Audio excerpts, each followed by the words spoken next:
जी बिल्कुल, इस वक्त मैं स्वाद जू में मौजूद हूँ और यहाँ पर मुख्तलिफ जानवर भी है और परिंदे भी है और बड़ी तादाद में यहाँ पर हम देख रहे हैं कि काफ़ी तादाद में यहाँ पर सयाह पहुँच गए हैं। इस वक्त हमारे साथ डॉक्टर दाऊद साहब मौजूद है, उनसे जानते हैं कि सर ये बताएं कि स्वाद जू में कौन कौन से जानवर मौजूद है और ईद का चूंकि पहला दिन है तो किस तरह है आप रश को देख रहे हैं।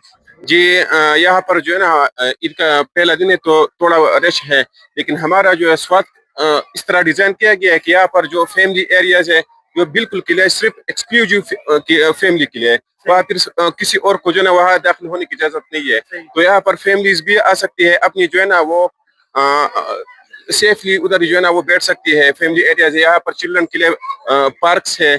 कौन कौन से जानवर मौजूद है और बच्चे किस जानवरों में परिंदों में दिलचस्पी ले रहे हैं। जी यहाँ पर जो है ना मुख्तलिफ किस्म के हिरन है, लेकिन बच्चे जो है ना यहाँ पर जो कार्निवोर्स है, लायन लिपर्ड वगैरह हम कुछ में लगा बगल कहते हैं, और ये ग्रे वोल्फ, इसमें बच्चे ज्यादा इंटरेस्ट शो कर रहे हैं।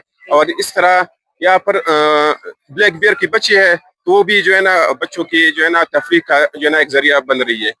बहुत शुक्रिया जी, आपने उनकी बात ही जाना। यहाँ पर काफी तादाद में बच्चे पहुंच गए और यहाँ पर मुख्तलिफ जानवरों से परिंदों से लुत्फानंदोज हो रहे हैं और साथ साथ यहाँ पर बच्चों की तफरीह के लिए झूली भी मौजूद है, तो उससे भी वो काफी इसको एंजॉय कर रहे हैं। जी।